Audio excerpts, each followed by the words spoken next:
This week on I Watched This as an Adult Movie Reviews, I review the 1982 teen sex comedy, The Last American Virgin.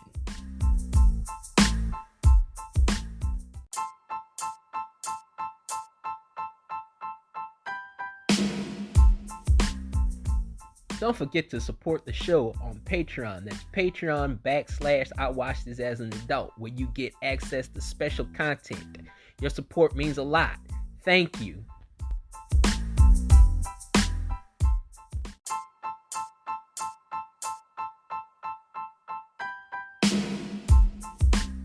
Also, go to the merch store at spreadshop.com / I Watched This as an Adult for all your exclusive I Watched This as an Adult merchandise. What is the perfect movie franchise? Does such a thing truly exist? The License to Watch podcast sets out to answer that age-old question. Join comedians Matt McGregor, Harris McCabe, and Colin Shaw as they dissect your favorite film franchises one movie at a time. Along for the ride is a different film industry guest for every episode. Listen as the boys play judge, jury, and executioner and decide which of your favorite movie franchises are worthy of a license to watch.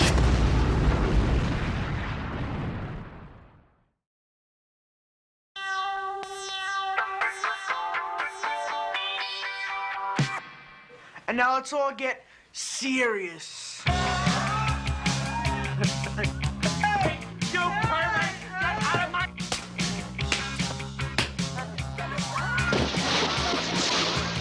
Come on, move! Dance all night, play all day. 1, 2, 3. Don't let nothing get in the way. Dance all night, keep the beat.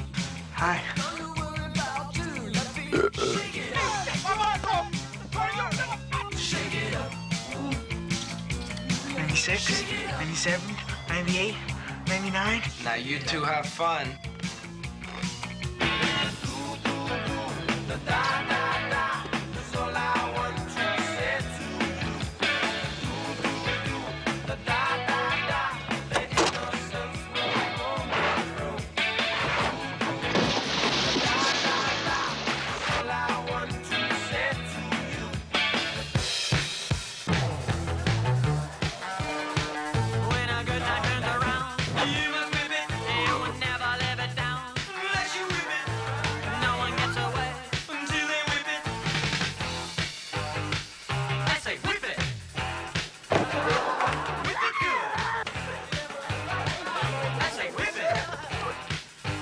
It's alive!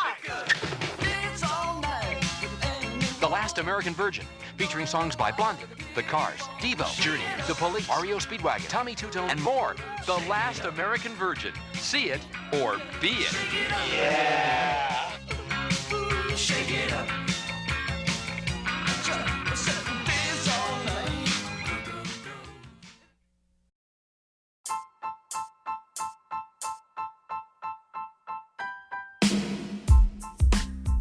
Hello and welcome to another episode of I Watched This as an Adult Movie Reviews. I am your host, Mikkel Ford.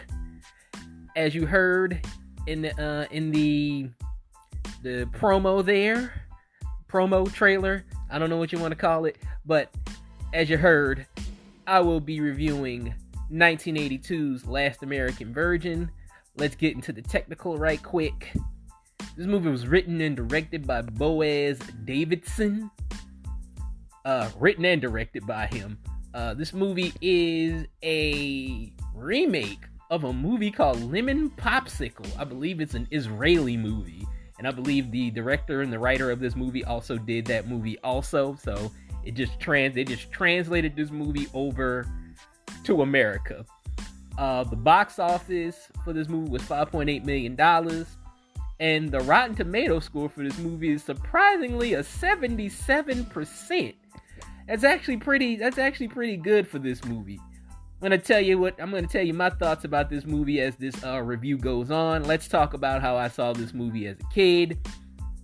This is another one of those movies that I saw randomly on television. I saw the edited version first, and then I saw the rated R version a little bit later. But this is one of those raunchy 80s teen comedies in the vein of like Porky's and Meatballs, Animal House, like one of those type of movies. These are actually my favorite type of movies to review, because like I know they didn't age well. I know they didn't age well. A lot of these 80s movies could not be remade today because they have a lot of problems. There's a lot of racism. There's a lot of sexism. There's a lot of homophobia in a lot of these movies. I did a Legend of Billie Jean like a couple of weeks ago, and I was like very surprised at how well that aged, because I said, wow, they could really do this movie today. Like, that's a movie that aged well. Movie came out like almost 40 years ago, and it's aged perfectly. Go check out my Legend of Billie Jean review if you haven't checked it out, to hear what I said about that movie. But let's talk about how let's see how I like this movie as an adult. First off, I want to say I couldn't find this movie anywhere. I couldn't find this movie anywhere. Not even Tubi. And Tubi has everything. I looked on Tubi, couldn't find this goddamn movie. So I had to bootleg it. I had to bootleg the movie. I had to go on one of those websites that they'll give your computer aids, and I had to bootleg it. I'm sorry, I don't like to steal movies, but I had to do it. It's for artistic purposes. I had to do it. I'm sorry, MPAA or whomever, that I stole your movie from 40 years ago. I'm sorry, but anyway, let's go. Let's talk about the movie. We follow this kid named Gary, played by Lawrence Monason. He's a pizza delivery boy, and he has a crush on this girl named Karen, played by Diane Franklin. And at the top of the movie, like, we're only 2 minutes into this movie, and I already don't like Gary. I don't like Gary. Like, Gary is a creeper. Like, all he does is stare at Karen like he wants to wear her skin and bathe in her blood. Because he stares at Karen at the beginning of this movie, they're at an ice cream shop, and he's just staring at Karen he's just I wanna wear you. I wanna lock you in a cage and feed you dog food for the rest of your life. That's what I want to do. The boy is just unsettling. He's an unsettling boy.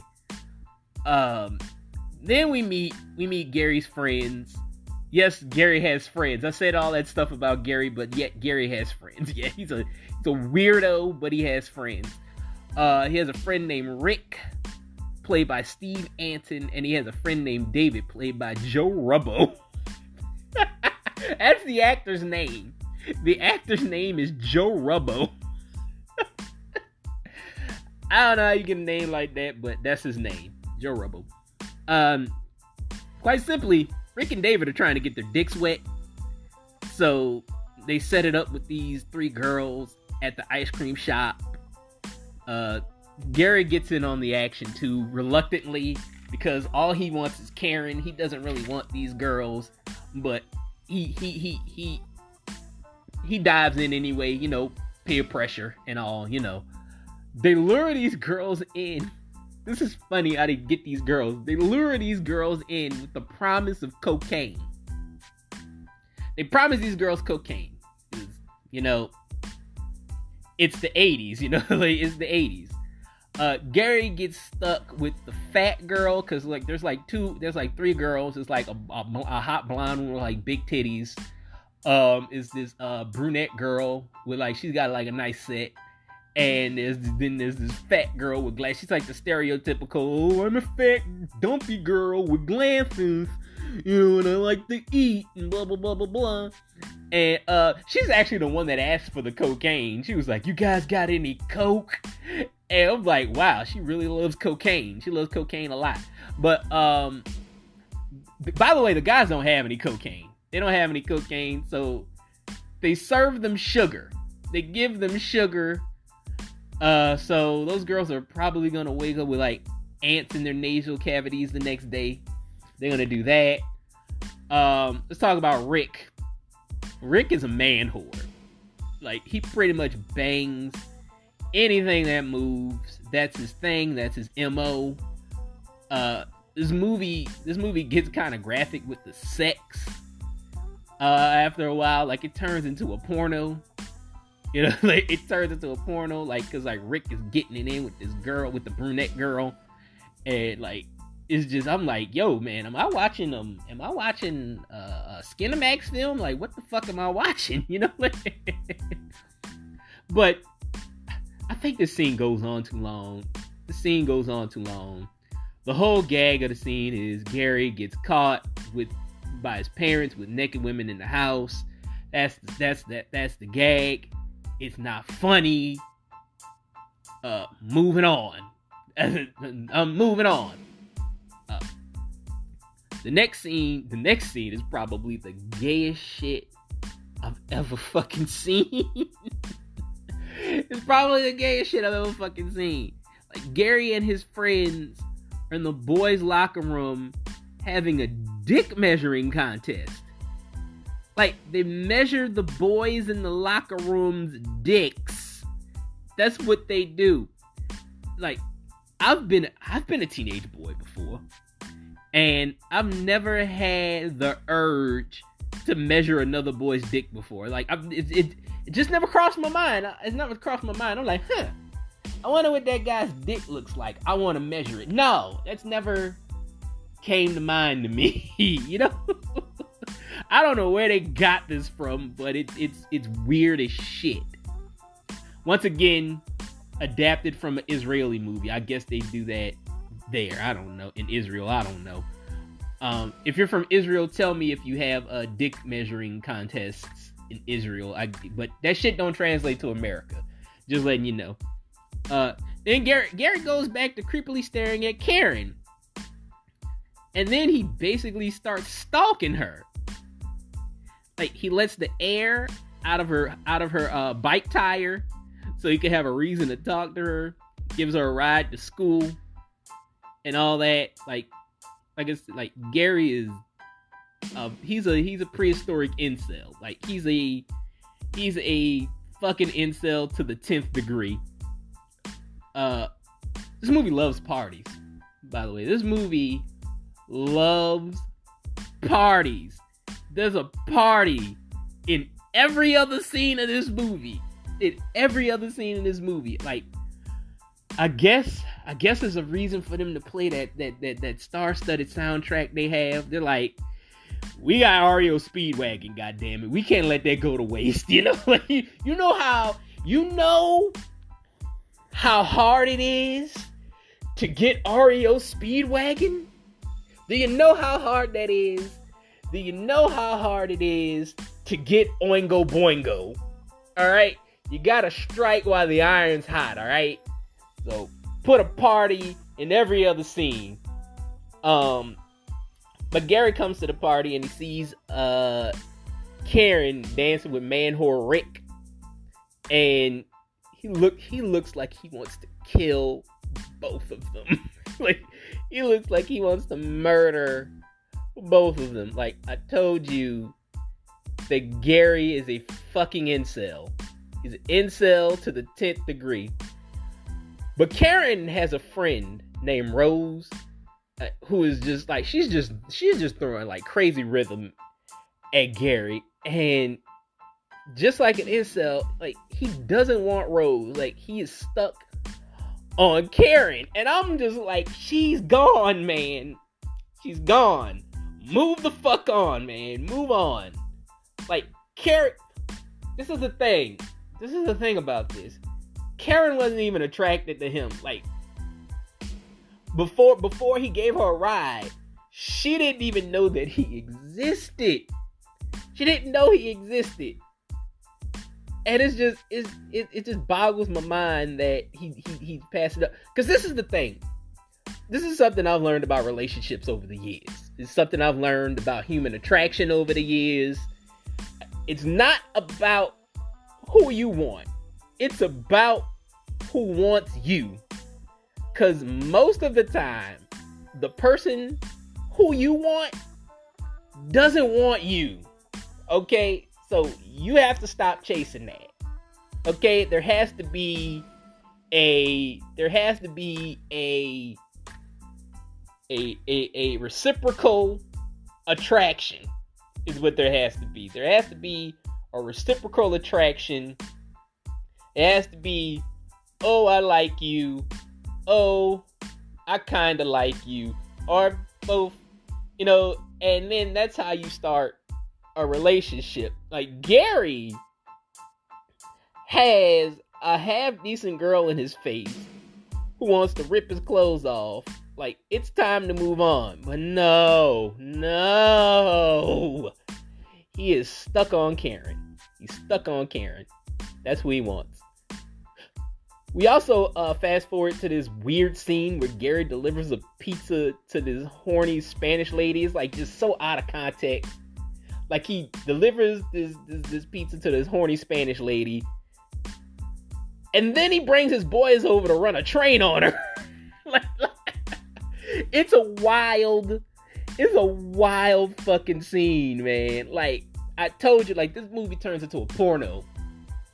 Like every now and again. Like, there's a lot of nudity in this movie. There's a lot of sex in this movie.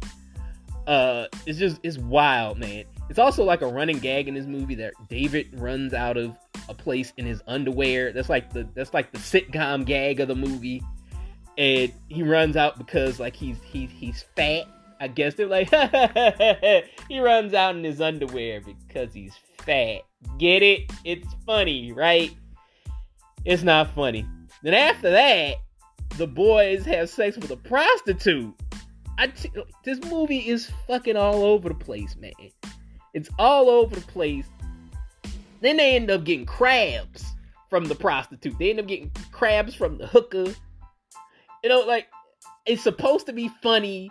See, they got crabs. It's like all this shit is supposed to be funny. None of this shit is funny, alright? None of this shit is goddamn funny. Which is why I'm so glad when this movie turns into a drama in the second half. It's so much more funnier. It's so much more funnier. Because Karen gets pregnant by Rick. Right? Karen gets pregnant by Rick. He doesn't want the baby. So Gary goes from incel to super simp. Like, he moves Karen into his dead grandma's house. He pays for Karen's abortion by pawning his stereo. He borrows money from his boss. Like, he even brings her a Christmas tree and a bag of oranges for some reason. I don't know what the fuck that was about. This nigga even tucks her into bed at night. He tucks her into bed. And he still gets no part of that pussy because she gets back with Rick. After all of that, she gets back with Rick. And the look on Gary's face, priceless. It's fucking priceless. Like, it's the funniest thing in this whole goddamn movie. And the movie just ends. It ends like that. That's it. That's fucking it. This movie's terrible.